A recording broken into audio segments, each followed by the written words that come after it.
Oi, eu sou a psicóloga Isa Stefani e hoje eu vim falar um pouco sobre o início da clínica. Como todo mundo sabe, Não todo mundo, né? Eu sei que essa é uma angústia muito grande de quem tá terminando a faculdade agora. Mas não só isso, tem muita gente que já é formada e tá procurando a recolocação profissional, ou seja, tá trabalhando em outra área e agora quer começar na clínica. Percebendo essa angústia de alguns seguidores meus lá no Instagram, eu abri umas caixinhas lá para o pessoal poder perguntar. Eu juntei algumas perguntas, né? Fiz um compilado ali das perguntas, né, que eu conseguiria responder, que eu teria propriedade para responder. Mas primeiro eu vou contar um pouquinho da minha história. Quando eu entrei na faculdade, o meu objetivo era trabalhar com crianças na cognitivo comportamental. Como eu já falei em um outro vídeo, eu só sabia disso, eu só tinha acesso a isso, eu conhecia uma psicóloga que trabalhava com cognitivo comportamental e com crianças. Então, por isso, esse era o meu objetivo. Mas eu entrei na faculdade, a minha mente foi abrindo, fui conhecendo outras teorias e acabei me encontrando na psicanálise. Isa, mas a psicanálise era a sua primeira opção? Não, não era a minha prioridade, na verdade. Mas o que aconteceu? Quando a gente foi fazer a escolha do estágio, né, escolher o estágio clínico, eu acabei entrando para um núcleo que tinha um tema, que era violência. Então a gente atendia vítimas de violência, agressores, ou pessoas que sentiram o reflexo da violência que outro sofreu. Só que a psicóloga, que era a nossa supervisora, ela era da psicanálise. Então a gente usava a psicanálise para trabalhar com aquelas demandas que estava vindo pra gente, que tinha a ver com a violência. E eu não me arrependo, até porque, além da experiência que eu adquiri com as pessoas, né, envolvidas com a violência de alguma forma, a psicanálise em si me abraçou e eu abracei ela. Depois que eu terminei o estágio clínico, eu ainda tive mais 6 meses de aula, porque o estágio clínico a gente termina no final do 9º termo. Nesses 6 meses, o meu plano era outro. Eu queria prestar a residência, que é uma forma de especialização na área da saúde, a área hospitalar, que, enfim, a gente pode até inclusive falar sobre isso um pouco depois, mas o meu objetivo era esse. Porém, no decorrer do semestre, acabei tendo a oportunidade de entrar para o processo seletivo do Conselho Tutelar. E como tinha muito a ver com a área que eu queria, que era mais a área jurídica, a área da violência, falei, vou, e fui. E fiz, e passei, e foi lindo, e eu trabalhei lá durante 1 ano. Então, quando eu me formei, eu fui uma das poucas da minha sala que já saiu com um emprego garantido. Não com a clínica aberta, mas com um emprego garantido. Esse emprego me deu a oportunidade de investir na clínica. Não era o que eu queria em um primeiro momento. Só que como eu estava trabalhando no Conselho Tutelar e lá eu não era psicóloga, eu era conselheira, eu particularmente comecei a sentir falta, sentia a necessidade de voltar a trabalhar com aquilo que eu passei 5 anos estudando. E aí, quando foi lá para meados de maio ou abril, não me lembro, de 2020, eu comecei a conversar com algumas colegas minhas da faculdade, né, sobre começar a atender e busquei algumas opções. E aí eu já vou responder a primeira pergunta. Preciso necessariamente abrir a minha clínica? Não, você não precisa abrir a sua clínica. Pelo menos em Ourinhos, no interior, onde eu comecei, lá tava rolando muito essa questão de aluguel de sala por hora, que, né, é o que o nome já diz, você paga um valor para um psicólogo que já tem a sala montada e você aluga a sala por hora. No meu caso, eu me juntei com mais 2 amigas e a gente alugou uma sala juntas. Então a gente alugou uma sala dentro de uma clínica grande que já tinham várias salas e nós 3 dividimos. Nós 3 fizemos a divisão da agenda e a gente se organizou, né, da forma que a gente conseguiu. Também tem a possibilidade de ser contratado por alguma clínica. Eu, por exemplo, sou contratada aqui em São Paulo por uma clínica. Nessa clínica, eu não tenho contato nenhum com o paciente antes dele chegar para mim.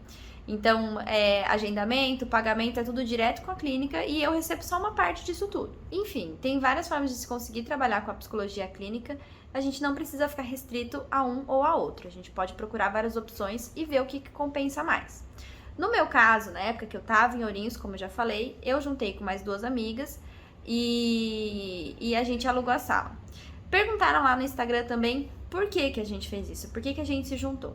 Eu, a Paty e a Carol, que são as 2 amigas que eu me juntei para abrir a clínica, a gente tinha muita restrição de horário. E não só isso, como a gente tinha poucos pacientes, não compensava a gente alugar uma sala para cada uma e pagar um aluguel que era mais alto, né, só para ter essa exclusividade. A gente se deu muito bem nessa divisão, a gente não teve problema nenhum. Acho que também tem o fato da gente ser muito parceira e tudo mais, então a gente conseguiu se organizar bem. Como que a gente fazia? A gente pegou o aluguel da sala, dividiu em 3, as despesas também, porque a gente pagava aluguel e despesas. A gente pagava, dividia tudo em 3 e a agenda, a gente tinha uma agenda compartilhada do Google. E aí cada uma colocava o seu horário certinho, reservava o seu horário ali e cada uma tinha a sua chave, cada uma tinha o seu controle do alarme e a gente conseguiu se organizar bem e funcionou muito bem por um bom tempo.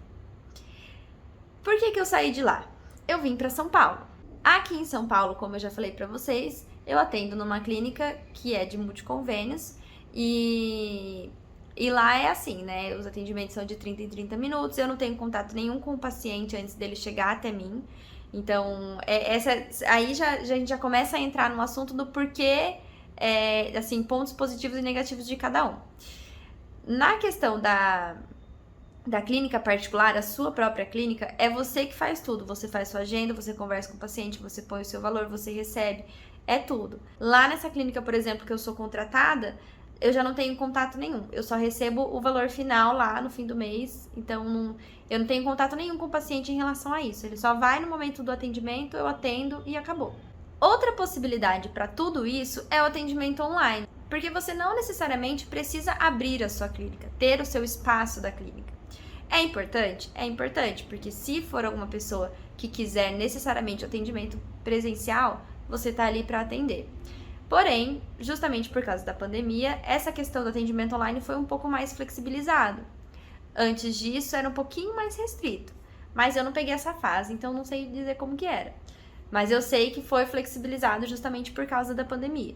Quando eu, a Paty e a Carol decidimos abrir a clínica, a gente teve que comprar tudo. A gente teve que montar a nossa sala, a gente investiu nos brinquedos para atendimento infantil, a gente investiu, comprou as poltronas, comprou o divã, a gente comprou tudo.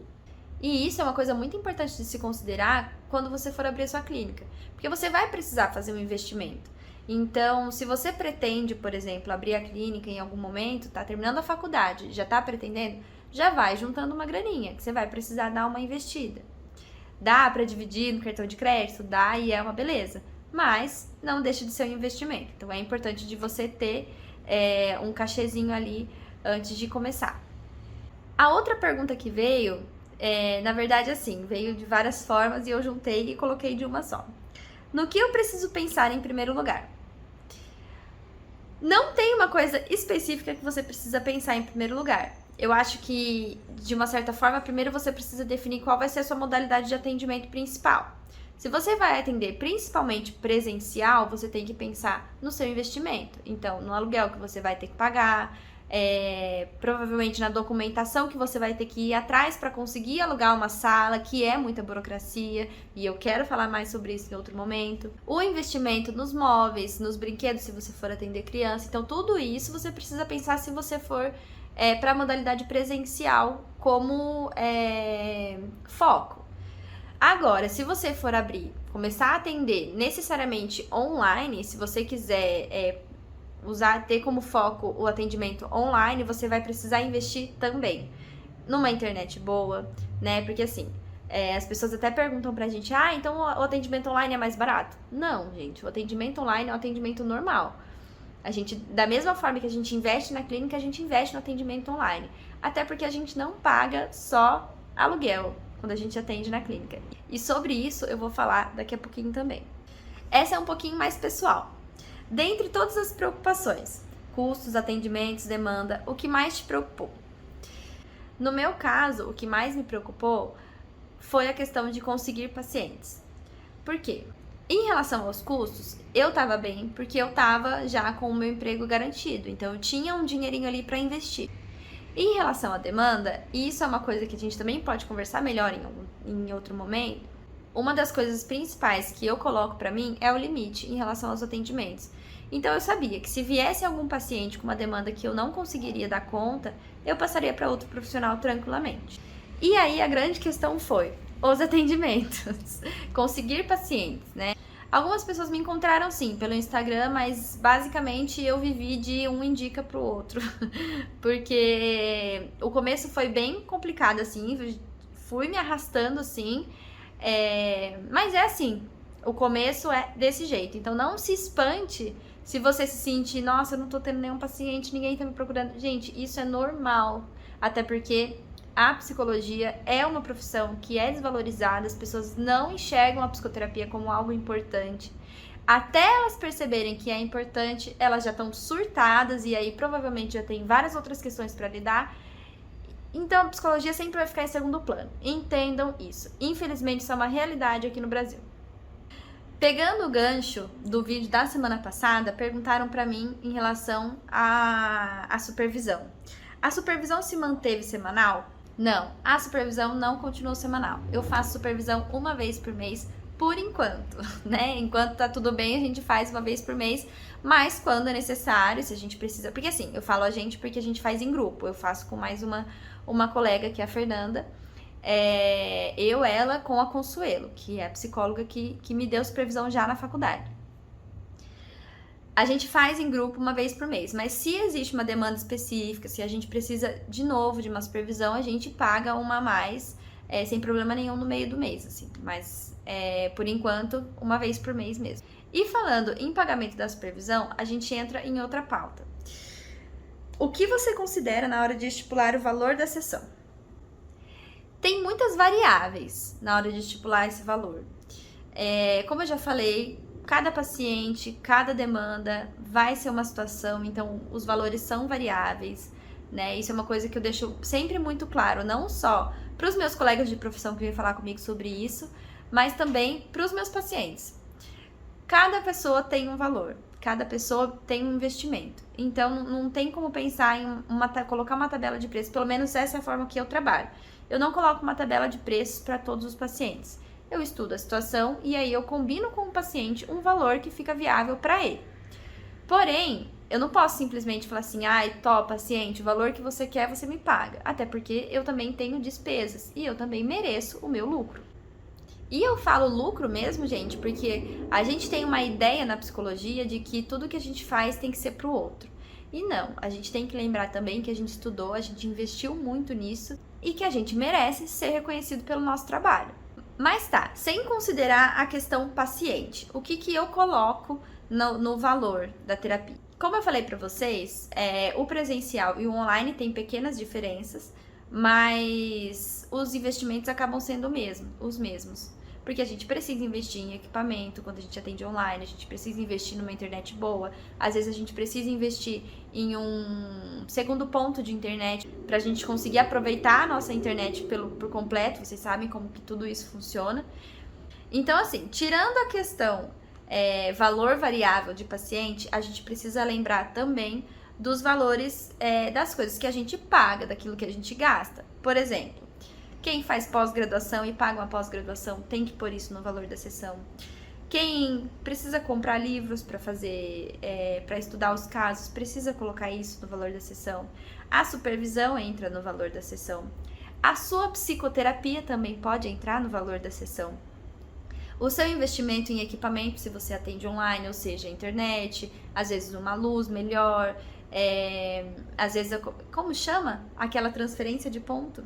Enfim, né? Às vezes você precisa pagar um segundo ponto de internet para você conseguir atender e ter uma internet lisa, né? Não ficar caindo e tudo mais. E aí também, em contraponto, tem o valor que você gastaria no atendimento presencial em uma clínica, aquilo que você investiu nos seus móveis, né? Coisas mais variáveis também. E também uma coisa muito importante, que a gente sempre precisa lembrar e que eu quero muito falar sobre isso com mais detalhe mais pra frente. De cada atendimento, você precisa tirar um pouquinho para sua reserva. E isso é uma pauta muito delicada. Mas tire um pouquinho, que seja 10, 15% do valor que você recebeu do seu paciente, tira um pouquinho para sua reserva. Você vai precisar depois. E aí também a gente pode pensar grande, né? Às vezes você tá numa clínica grande, que você paga uma recepcionista, né? Uma secretária, você tem que tirar cada detalhe. Tudo que você gastar para você trabalhar, você precisa colocar no valor da sua sessão. E por que eu falo que é bom você ter uma reserva? Porque, como a gente sabe, trabalho autônomo não é sempre que a pessoa vai querer.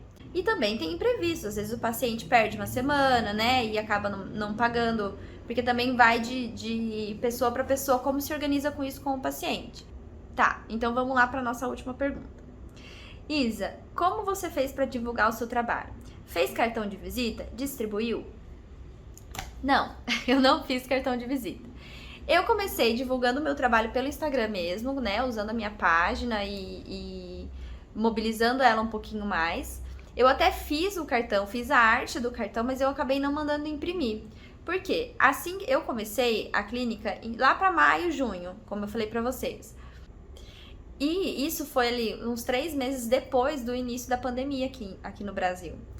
Então eu não podia sair distribuindo. As pessoas não estavam com os comércios abertos, então não tinha como fazer tudo isso. Então eu realmente não imprimi os cartões de visita. Eu usei o Instagram para isso. Também tem outra questão, que eu acho que é uma pauta que a gente precisa também falar com mais delicadeza em um outro momento, sobre a divulgação do trabalho no Instagram. Porque a gente sabe que o nosso código de ética é muito restrito em relação às formas de divulgação do nosso trabalho, e a gente vê por aí, né, várias atrocidades acontecendo, né, que infelizmente acontecem. Então é muito importante tomar muito cuidado com isso.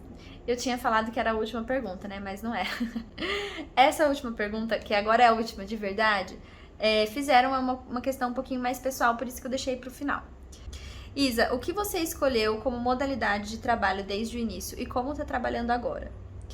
Bom, no começo, né, quando eu tava lá em Ourinhos ainda, eu comecei atendendo no presencial. Por isso que eu abri, inclusive, a clínica com as meninas, a Paty e a Carol.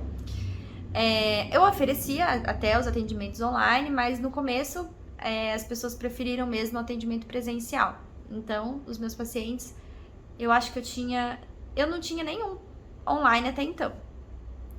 Aos poucos, como a pandemia foi se instalando e ficando no Brasil, né, as pessoas foram se acostumando com a modalidade online das coisas, e aí eu consegui, né, alguns pacientes que vieram me procurar online, até não só dentro do estado de São Paulo, não só do Brasil, né? Tem paciente até de fora. Mas as pessoas começaram a vir procurar no online. Quando eu vim morar em São Paulo, que eu não pude mais atender presencialmente lá em Ourinhos, obviamente, porque eu fico aqui em São Paulo a semana toda, eu consegui trazer a maioria dos meus pacientes para o online. Conversei com eles, né? Expliquei como que funciona e tudo mais, e consegui trazer todos os meus pacientes, todos não, a maioria dos meus pacientes pro online. Lá na clínica que eu trabalho, que eu sou contratada, os atendimentos são prioritariamente presenciais. Mas, quando acontece alguma coisa, se o paciente precisa e se o convênio permite, a gente faz o online. E também, quando a gente, né, enquanto profissional, precisa também ficar em isolamento por questão de suspeita de Covid e tudo mais, a gente também consegue fazer o online. Mas lá é prioritariamente presencial. Aqui em São Paulo eu não tenho clínica particular. Aqui em São Paulo, os meus atendimentos particulares eu atendo de casa. Eu faço meu home office também e atendo somente online.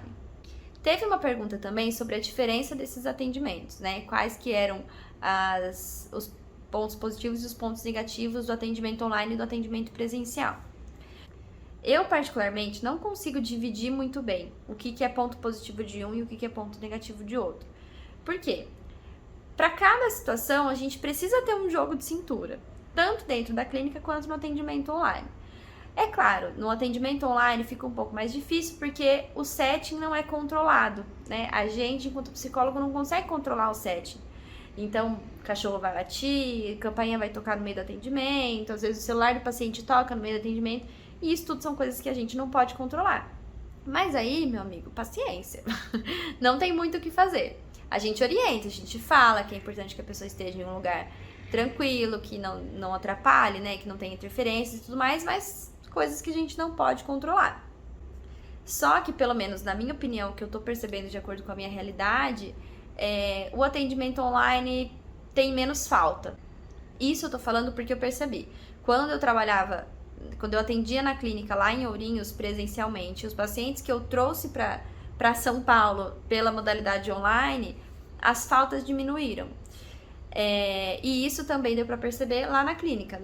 Teve um período que eu precisei, na clínica que eu sou contratada, teve um período que eu precisei ficar em casa de quarentena, e a quantidade de faltas, assim, dos pacientes era, assim, porque lá eu consigo falar num tom de maioria, porque lá eu atendo muitos pacientes.